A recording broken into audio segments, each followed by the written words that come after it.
Hello বন্ধুরা, আমি শম্পা। আমার এই ছোট্ট চ্যানেলে তোমাদের সবাইকে জানাই অনেক অনেক শুভেচ্ছা আর ভালোবাসা। সময় আর পরিস্থিতি এই দুটো জিনিসের সাথে কিন্তু মানুষ ভীষণ রকম পরিবর্তনশীল, আর সেটা না আমি নিজেকে দিয়ে ভীষণ রকমভাবে বুঝতে পারি।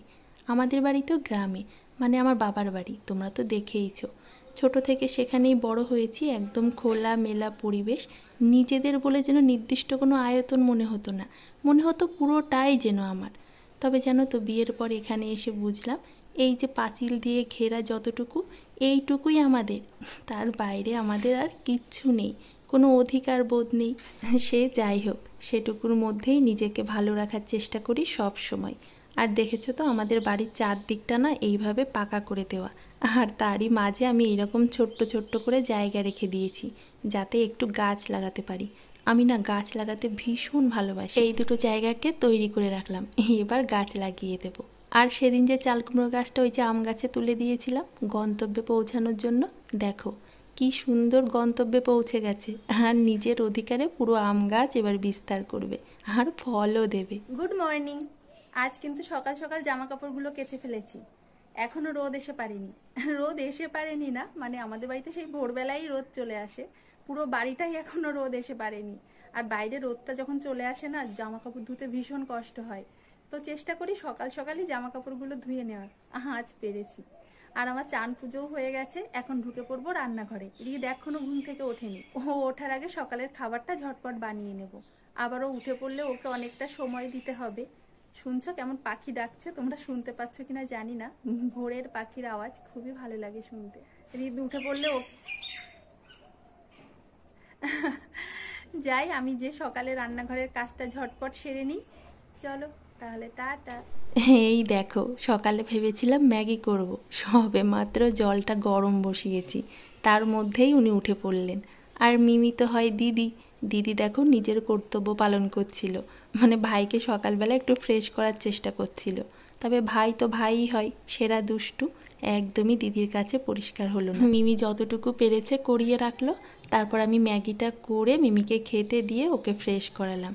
তারপর রিতকেও অবশ্যই খাইয়ে দিয়েছিলাম। তারপরে খাওয়া দাওয়ার পর দেখো দুজনে আবার খেলায় মেতে গেছে। আর দেখেছো হৃদের কিন্তু দিন দিন কেমন একটা রাগ রাগ ভাব হচ্ছে। দেখো ওই বাটিটা নিয়ে নিচ্ছে বলে কেমন রেগে যাচ্ছে। আর জানো তো, এই যে রাগ হওয়া বা জিনিসটা নেওয়ার প্রতি এত আগ্রহ, এই জিনিসগুলো না আগে ছিল না হৃদের মধ্যে, এখন বেশি লক্ষ্য করছি। আর দেখলে মিমিও কিন্তু ভাইয়ের সাথে আড়ি দিয়ে ওই যে অন্য ঘরে চলে গেছে। আর ভাই দেখো এবার তো পারে নিজের মনের খুশিতে খেলতে, তবে খেলবে না। ওইখান থেকে দেখো ভাঁ করে তাকিয়ে আছে মিমির দিকে, আর ওকে ডাকার চেষ্টা করছে।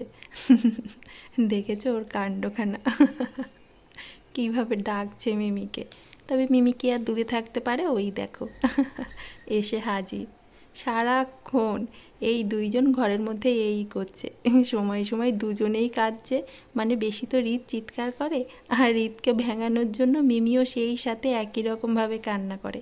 যাই হোক, দুজনে এইভাবেই আনন্দ করে, খেলা করে। ওরা খেলা করছিল, আমি রান্নাঘরে ঢুকে পড়লাম। আজ একটু রান্না করব চিকেন, আর প্রায় দিনই তো তোমাদের সাথে চিকেনটা শেয়ার করি, তাই আজ আর দেখালাম না কি কি মশলা দিয়েছি। তবুও একবার বলে রাখি, মশলার জন্য আদা, পেঁয়াজ, রসুন, টমেটো, তার সাথে একটুখানি কাজু বাদাম আর চারমগজ। আজ না অন্য দিনের তুলনায় একটু বেলা করে রান্নাঘরে ঢুকেছিলাম, তাই রান্না শেষ করতে খানিকটা বেলা হয়ে গেছে। আর এই রান্না করতে করতেই রিতকে আজ চানও করিয়ে দিয়েছি, ঘুমও পাড়িয়ে দিয়েছিলাম। রীতিমতো কিন্তু রিত ঘুম থেকে উঠেও পড়েছে। রিত আর মিমি দুজনে একসাথে খেলা করছে। আসলে তেমন কিছু তো রান্না করার ছিল না, শুধু এই চিকেনটাই, ওই জন্য একটু দেরি করেই রান্নাঘরে ঢুকেছিলাম। আর ডাল রান্না করতে তো সময় লাগে না। দেখো দুজনে কার্টুন দেখছে, দুজনে ঠিক নয়, মিমি কার্টুন দেখছে আর রিত খেলায় ব্যস্ত। তবে জানো তো, মিমি যখন ছোট ছিল এই জিনিসটা না একদমই বুঝতাম না যে বাচ্চাদের সামনে টিভিটা চালানো যাবে না। এই জন্যই হয়তো মিমি কথাটা অনেক দেরিতে শিখেছিল। তবে রিদের বেলায় সেই ভুলটা আর করব না। রিদ একটু বুঝতে শিখলে টিভিটা সেইভাবে বুঝে চালাবো। রিদ মিমি খেয়ে কিন্তু ঘুমিয়ে পড়েছে। আর শুধু রিদ মিমি নয়, আজ আমারও খাওয়া হয়ে গেছে। এখন একটু পেপসিটা খাবো, খেয়ে ওদের পাশে বসে বসে নিজের এই যে ফোনের যে টুকিটাকি কাজগুলো আছে সেগুলো একটু সেরে নেব। আর দেখো, আমার বাবার বাড়ি কিন্তু গ্রামে, তোমরা তো দেখেইছো। আমরা কিন্তু কখনো এরকম 24 ঘন্টা ঘরের মধ্যে থেকে বড় হইনি। তবে কি অদ্ভুত, এই ঘরের মধ্যে থাকতে আমার এখন একদমই কষ্ট হয় না। আমাদের এখানটায় বসলে না অনেক মানুষ দেখা যায়, রাস্তা দিয়ে যায়। আর পাশের বাড়ির দিদিটা বিকাল হলে আসে, দুজনে বসে একটু সময় গল্প করা হয়। চলো আমি তাহলে পেপসিটা খাই। ভিডিওটা আজ এখানেই শেষ করলাম। কাল আবারও ফিরে আসবো আরও একটা নতুন ভিডিও নিয়ে। সবাই ভালো থেকো আর অবশ্যই অনেক অনেক আনন্দে থেকো। টাটা।